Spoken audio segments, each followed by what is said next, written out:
ആലിലും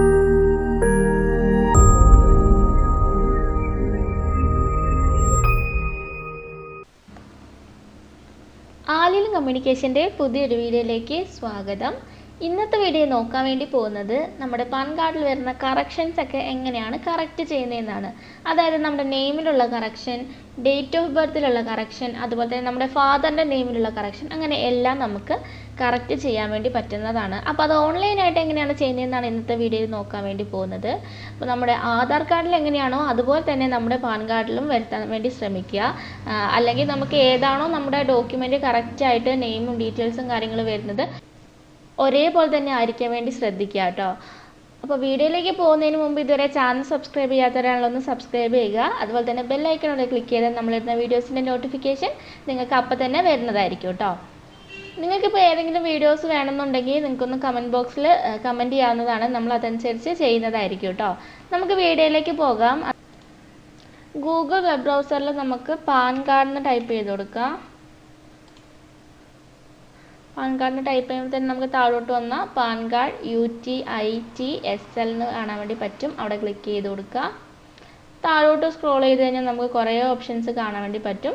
pan card for Indian citizen, for foreign citizen, change or correction, download e PAN, track PAN card, അങ്ങനെ reprint PAN card, അങ്ങനെ കുറേ options കാണാൻ വേണ്ടി പറ്റും.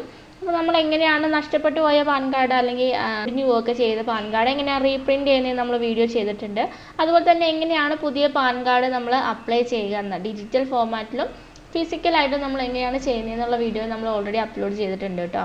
അതുപോലെ തന്നെ നമുക്ക് ഡൗൺലോഡ് പാൻ കാർഡ് നമുക്ക് ഇ-പാൻ നമുക്ക് ഡൗൺലോഡ് ചെയ്യാനൊക്കെ പറ്റുന്നതാണ്. അപ്പോൾ ഇന്നത്തെ വീഡിയോ നോക്കാൻ പോകുന്നത് എങ്ങനെയാണ് കറക്ഷൻസ് ചേഞ്ച് ചെയ്യാനാണ് കേട്ടോ. അപ്പോൾ ഇവിടെ നമുക്ക് change or corrections in pan card എന്ന് കാണാൻ വേണ്ടി പറ്റും. അവിടെ ക്ലിക്ക് ചെയ്ത് കൊടുക്കാം.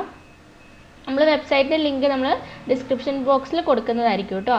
ഇപ്പോൾ താഴോട്ട് സ്ക്രോൾ ചെയ്ത് കഴിഞ്ഞാൽ നമുക്ക് കാണാൻ പറ്റും apply for change or correction in pan card, regenerate online pan application, download blank change or correction request form. അതായത് നമുക്ക് ബ്ലാങ്ക് ആയിട്ടുള്ള ഈ ഫോം നമുക്ക് ഡൗൺലോഡ് ചെയ്തെടുക്കാൻ പറ്റും PDF ഫോർമാറ്റിൽ. അത് നമുക്ക് ഫില്ല് ചെയ്തിട്ട് നമുക്ക് വേണമെങ്കിൽ ഫിസിക്കലായിട്ട് അപ്ലോഡ് ചെയ്ത് അങ്ങനെയും ചെയ്യാൻ വേണ്ടി പറ്റും. അപ്പോൾ നോക്കാൻ പോകുന്നത് apply for change or correction in pan card details എന്നുള്ളത് ക്ലിക്ക് ചെയ്ത് കൊടുക്കുക. കണ്ടോ, അപ്പോൾ ഇങ്ങനെ ഓപ്പൺ ആയിട്ട് വരുന്നതായിരിക്കും. ഇതാണ് നമ്മുടെ ആപ്ലിക്കേഷൻ വരുന്നത്. അപ്പം നമുക്ക് ഒന്നെങ്കിൽ ഫിസിക്കൽ മോഡായിട്ടും ചെയ്യാം, ഡിജിറ്റൽ മോഡായിട്ടും ചെയ്യാം. ഫിസിക്കൽ മോഡ് എന്ന് പറഞ്ഞാൽ നമ്മൾ ഡോക്യുമെൻറ്റ്സ് എല്ലാം നമ്മൾ സ്കാൻ ചെയ്ത് അല്ലെങ്കിൽ ഫോട്ടോ എടുത്തോ PDF ആക്കിയിട്ട് നമ്മൾ അപ്ലോഡ് ചെയ്ത് കൊടുക്കേണ്ടതുണ്ട്. അല്ല ഡിജിറ്റൽ മോഡാണെങ്കിൽ നമ്മുടെ ആധാർ ബേസ്ഡ് എല്ലാം വരുന്നതായിരിക്കും. നമ്മുടെ ആധാർ അപ്ഡേറ്റ് ഒക്കെ ആണെങ്കിൽ ആധാർ ഉപയോഗിച്ച് ചെയ്യുന്നതായിരിക്കും നല്ലത്. അപ്പോൾ അത് വെച്ച് ചെയ്യുമ്പോൾ നമുക്ക് ഫോട്ടോസ് ഒന്നും അപ്ലോഡ് ചെയ്യേണ്ട കാര്യം ഉണ്ടാവില്ല. ഫിസിക്കൽ മോഡാണെങ്കിൽ നമുക്ക് 2 ഫോട്ടോ അപ്ലോഡ് ചെയ്ത് കൊടുക്കേണ്ടതുണ്ട്, നമ്മുടെ ആധാർ കാർഡ് അപ്ലോഡ് ചെയ്ത് കൊടുക്കേണ്ടതുണ്ട്, അതുപോലെ തന്നെ നമ്മുടെ പാൻ കാർഡിൻ്റെ കോപ്പി അപ്ലോഡ് ചെയ്ത് കൊടുക്കേണ്ടതുണ്ട്. പിന്നെ വരുന്നത് നമ്മൾ ഏതാണോ ചേഞ്ച് വരുത്തുന്നത് അതിന് നമ്മൾ ഏതാണോ ഡോക്യുമെൻറ്റ് സബ്മിറ്റ് ചെയ്യുന്നത് അതുകൂടെ നമുക്ക് അപ്ലോഡ് ചെയ്ത് കൊടുക്കേണ്ടതുണ്ട്. അപ്പോൾ ഡിജിറ്റൽ ആണെങ്കിൽ നമുക്ക് അതിൻ്റെ ഒന്നും ആവശ്യം വരില്ല. പാൻ കാർഡിൻ്റെ നമ്മളെല്ലാം നമ്പർ എൻ്റർ ചെയ്ത് കൊടുക്കുക, ആധാറിൻ്റെ എല്ലാം ഓട്ടോമാറ്റിക്കായിട്ട് ഫെച്ച് ചെയ്ത് വരുന്നതായിരിക്കും. നമുക്ക് വേറെ ഡോക്യുമെൻറ്റ്സ് ഒന്നും അപ്ലോഡ് ചെയ്ത് കൊടുക്കേണ്ടി വരുന്നില്ല കേട്ടോ. അപ്പോൾ എല്ലാവരും ചോദിക്കാറുണ്ട് ഡിജിറ്റൽ പാൻ കാർഡ് നമ്മൾ ചെയ്യുന്ന സമയത്ത് പുതിയത് എടുക്കുമ്പോഴായാലും കറക്ഷൻ ചെയ്യുന്ന സമയത്താണെങ്കിലും അതിനകത്ത് സിഗ്നേച്ചർ ഉണ്ടാവില്ല, ഫാദറിൻ്റെ നെയിമൊന്നും ഉണ്ടാവില്ല എന്ന് പറയാറുണ്ട്. ഫാദറിൻ്റെ നെയിം ഉണ്ടാവും, പക്ഷേ സിഗ്നേച്ചർ അതിനകത്ത് ഉണ്ടാവില്ല. അവിടെ ഒരു വൈറ്റ് കളർ ബ്ലാങ്ക് ആയിട്ടാണ് കിടക്കാറുള്ളത്. അപ്പോൾ അതെങ്ങനെയാണ് സിഗ്നേച്ചർ നമുക്ക് വെരിഫൈ ചെയ്ത്, നമ്മളിപ്പോൾ ഇ-പാൻ ചെയ്യുന്നതൊക്കെ ആണെങ്കിൽ നമുക്ക് വെരിഫൈ ചെയ്ത് സിഗ്നേച്ചർ വെരിഫൈ ചെയ്ത് എടുക്കാൻ പറ്റും. പക്ഷെ നമുക്ക് അതിനകത്ത് സൈൻ ഉണ്ടാവില്ല. അപ്പോൾ നമുക്ക് കിട്ടിക്കഴിഞ്ഞാൽ നമുക്ക് ഫിസിക്കലി നമുക്ക് ആ പാൻ കാർഡ് കിട്ടിക്കഴിഞ്ഞിട്ട് നമുക്ക് അവിടെ വൈറ്റ് കളറുള്ളിടത്ത് നമുക്ക് അവിടെ സൈൻ ചെയ്യാവുന്നതാണ് കേട്ടോ. ഒരു ഇങ്ക് ഉപയോഗിച്ച് ഏതോ ബ്ലൂവോ ബ്ലാക്കോ ഏത് ഇങ്ക് വേണമെങ്കിലും ഉപയോഗിച്ച് നമുക്ക് അവിടെ സൈൻ ചെയ്ത് കൊടുത്താൽ മതിയാവും. അപ്പോൾ അത് കറക്റ്റ് വാലിഡ് ആണ്. അപ്പോൾ സൈൻ ചെയ്യാത്തത് വാലിഡ് അല്ല, അത് ഓർക്കുക കേട്ടോ. നമുക്കിന്നിപ്പോൾ ഫിസിക്കൽ മോഡാണ് കാണിച്ചു തരാൻ വേണ്ടി പോകുന്നത്. അപ്പോൾ നമുക്കിവിടെ സെലക്ട് ചെയ്യാം ഫിസിക്കൽ മോഡ്. അതിനുശേഷം നമ്മുടെ പാൻ കാർഡിൻ്റെ നമ്പർ ഇവിടെ എൻ്റർ ചെയ്ത് കൊടുക്കുക കേട്ടോ.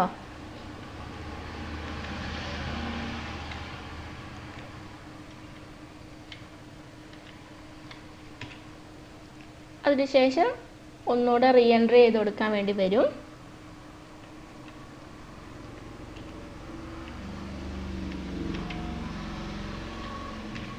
അതിനുശേഷം ഓക്കെ കൊടുക്കാം. പിന്നെ അടുത്തത് വരുന്നത് both physical PAN card and e PAN card, അല്ലെങ്കിൽ e PAN only, no physical PAN card will be dispatched. അതായത് നമുക്ക് ഫിസിക്കൽ മോഡ് കൊടുക്കുകയാണെങ്കിൽ നമുക്ക് ഇ പാൻ കാർഡ് നമ്മുടെ മെയിൽ ഐ ഡിയിലോട്ട് വരുന്നതായിരിക്കും. അല്ലാന്നുണ്ടെങ്കിൽ ഇ പാൻ മാത്രമാണ് കൊടുക്കുന്നതെങ്കിൽ നമുക്ക് മെയിൽ ഐ ഡിയിലോട്ട് മാത്രമായിരിക്കും വരുന്നുണ്ടാവുക, നമ്മുടെ അഡ്രസ്സ് വഴി നമുക്ക് ഡിസ്പാച്ച് ആവില്ല കേട്ടോ. അപ്പോൾ അത് നോക്കേണ്ട കാര്യമാണ്. അപ്പോൾ both physical PAN card and e PAN card കൊടുക്കുകയാണെങ്കിൽ നമുക്ക് രണ്ടിലും വരുന്നതായിരിക്കും. അപ്പോൾ അതിനുശേഷം സബ്മിറ്റ് കൊടുക്കുക. കണ്ടോ, അപ്പോൾ നമുക്കൊരു റെഫറൻസ് നമ്പർ വരുന്നതായിരിക്കും. ഈ നമ്പർ ഒന്ന് നോട്ട് ചെയ്ത് വെക്കുക കേട്ടോ.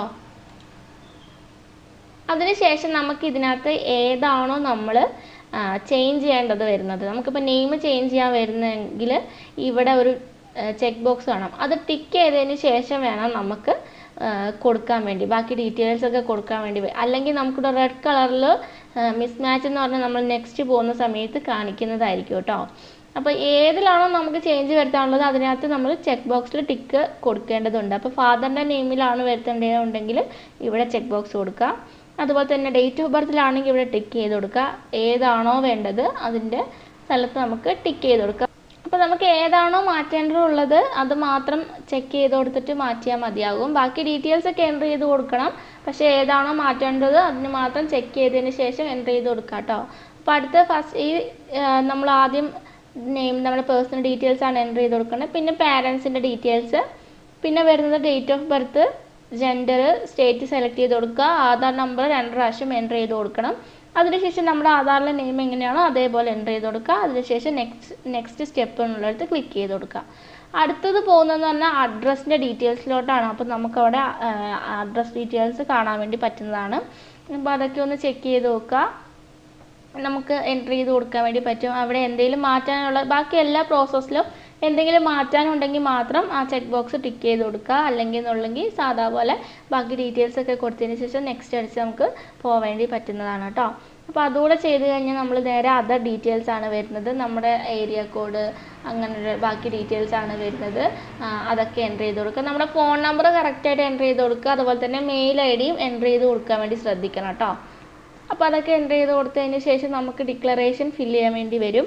ഡിക്ലറേഷനോട് ഫില്ല് ചെയ്ത് കഴിഞ്ഞാൽ നമുക്ക് കംപ്ലീറ്റ് ആവുന്നതായിരിക്കും. അതിനുശേഷം പേയ്മെൻ്റ് ആണ്. പേയ്മെൻറ്റ് ചെയ്ത് കഴിഞ്ഞാൽ 107 രൂപയോ മറ്റോ ആണ് പേയ്മെൻറ്റ് വരുന്നത്. അത് 90 സംതിങ് ആണോ 107 അത്രയാണ് പേയ്മെൻറ്റ് വരുന്നത്. നമുക്ക് UPI യോ നെറ്റ് ബാങ്കിങ്ങോ ഏത് ഉപയോഗിച്ച് വേണമെങ്കിലും ചെയ്യാൻ വേണ്ടി പറ്റുന്നതാണ്.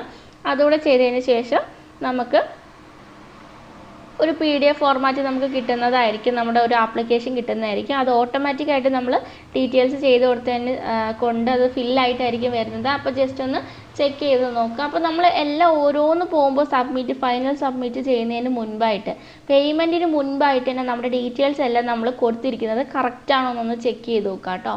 പിന്നെ നമുക്കത് തിരുത്താൻ വേണ്ടി പറ്റില്ല, പിന്നെ അത് ഭയങ്കര ബുദ്ധിമുട്ടായിരിക്കും. അപ്പോൾ അതൊന്ന് ചെക്ക് ചെയ്ത് നോക്കുക കേട്ടോ. അപ്പോൾ നമുക്ക് PDF കിട്ടിക്കഴിഞ്ഞാൽ നമ്മളത് പ്രിൻ്റ് എടുക്കുക. അതിനുശേഷം നമ്മുടെ 2 ഫോട്ടോ ഒട്ടിച്ച് കൊടുക്കുക. അതിനുശേഷം ഒരു ഫോട്ടോയിൽ നമുക്ക് അതിൻ്റെ മുകളിൽ സൈൻ ചെയ്യാനുണ്ടാവും, അതിൻ്റെ താഴെ സൈൻ ചെയ്യാനുണ്ടാവും. 3 സൈൻ നമ്മൾ ചെയ്യേണ്ടതുണ്ട് കേട്ടോ. 3 സൈൻ ചെയ്യണം. 2 ഫോട്ടോ നമ്മൾ ഒട്ടിച്ച് കൊടുക്കാനും ഉണ്ട്. ശേഷം നമുക്ക് ഡോക്യുമെൻറ്റ്സ് സെലക്ട് ചെയ്യുമ്പോൾ നമ്മൾ ആധാർ കാർഡ് വെക്കാം, നമുക്ക് ആധാർ വെക്കേണ്ടി വരും. അതുപോലെ തന്നെ നമ്മുടെ പാൻ കാർഡിൻ്റെ കോപ്പി നമുക്ക് സബ്മിറ്റ് ചെയ്യേണ്ടി വരും. പിന്നെ നമ്മൾ എന്തിലാണോ ചേഞ്ച് വരുത്തിയിട്ടുള്ളത് അതിന് വേണ്ടിയിട്ടുള്ള പ്രൂഫും നമുക്ക് അപ്ലോഡ് ചെയ്ത് കൊടുക്കേണ്ടി വരും കേട്ടോ. അപ്പോൾ ഇതെല്ലാം അപ്ലോഡ് ചെയ്യേണ്ടത് ഒറ്റ PDF ആയിട്ടാണ്. അതായത് നമ്മൾ ഈ സൈൻ ചെയ്യുന്ന ആപ്ലിക്കേഷൻ ഫോം ഉണ്ടല്ലോ, ആ ഫോമിൻ്റെ ഒപ്പം തന്നെ ആയിരിക്കണം നമ്മൾ ബാക്കി നമുക്ക് അഡീഷണൽ വരുന്ന എല്ലാ ഡോക്യുമെൻറ്റ്സും നമ്മൾ അതിനോട് തന്നെ അറ്റാച്ച് ചെയ്തിട്ട് ഒറ്റ PDF ആക്കിയിട്ട് വേണം നമ്മൾ അപ്ലോഡ് ചെയ്ത് കൊടുക്കാൻ വേണ്ടിയിട്ടോ. അതിനുശേഷം നമുക്ക് ഫോട്ടോയും സിഗ്നേച്ചർ സെപ്പറേറ്റ് ആയിട്ട് നമുക്ക് JPG ഫോർമാറ്റ് ആക്കിയിട്ട് നമുക്ക് അപ്ലോഡ് ചെയ്ത് കൊടുക്കാൻ വേണ്ടി പറ്റുന്നതാണ്. അപ്പോൾ അതുകൂടെ ചെയ്ത് കഴിഞ്ഞാൽ നമ്മുടെ ആപ്ലിക്കേഷൻ കംപ്ലീറ്റ് ആവുന്നതായിരിക്കും കേട്ടോ. അതിനുശേഷം നമുക്ക് നമ്പർ കിട്ടുന്നതായിരിക്കും. ഈ ആപ്ലിക്കേഷൻ നമ്പർ വെച്ചിട്ട് നമുക്ക് റെഫറൻസ് നമ്പർ വെച്ചിട്ട് നമ്മുടെ ആപ്ലിക്കേഷൻ നമുക്ക് ട്രാക്ക് ചെയ്യാൻ വേണ്ടി പറ്റുന്നതായിരിക്കും. അപ്പോൾ കറക്റ്റായിട്ട് തന്നെ ട്രാക്ക് ചെയ്യുക. ഒരു 7-8 ദിവസത്തിനുള്ളിൽ തന്നെ നമ്മുടെ പാൻ കാർഡ് നമുക്ക് അപ്രൂവ് ആയി കിട്ടുന്നതായിരിക്കും. ഒരു 4 ദിവസത്തിനുള്ളിൽ തന്നെ നമുക്ക് അപ്രൂവ് ആവുന്നതായിരിക്കും. നമുക്ക് സ്റ്റാറ്റസ് നോക്കിയാൽ കാണാൻ വേണ്ടി പറ്റുന്നതാണ്. അതിനുശേഷം 2 ദിവസം കഴിയുമ്പോൾ തന്നെ നമ്മുടെ പാൻ കാർഡ്, ഈ പാൻ കാർഡ് നമുക്ക് നമ്മുടെ കറക്റ്റൊക്കെ നമ്മുടെ കറക്ഷനൊക്കെ ചേഞ്ച് ചെയ്തിട്ടുള്ള പാൻ കാർഡ് നമുക്ക് മെയിൽ ഐ ഡിയിലോട്ട് വരുന്നതായിരിക്കും. അതിനുശേഷം ഒരാഴ്ചക്കുള്ളിൽ തന്നെ നമ്മുടെ ബൈ പോസ്റ്റായിട്ട് നമുക്ക് പുതിയ പാൻ കാർഡ് വരുന്നതായിരിക്കും കേട്ടോ. അപ്പോൾ ഇത്രയുള്ള വീഡിയോ വളരെ എളുപ്പത്തിൽ തന്നെ നമുക്ക് നമ്മുടെ പാൻ കാർഡിൽ വരുന്ന മിസ്റ്റേക്കൊക്കെ നമുക്ക് തിരുത്താൻ വേണ്ടി പറ്റുന്നതാണ്. അപ്പോൾ വീഡിയോ ഇഷ്ടമായെങ്കിൽ ലൈക്ക് ചെയ്യാനും ഷെയർ ചെയ്യാനും അതുപോലെ തന്നെ സബ്സ്ക്രൈബ് ചെയ്യാനും മറക്കരുത്.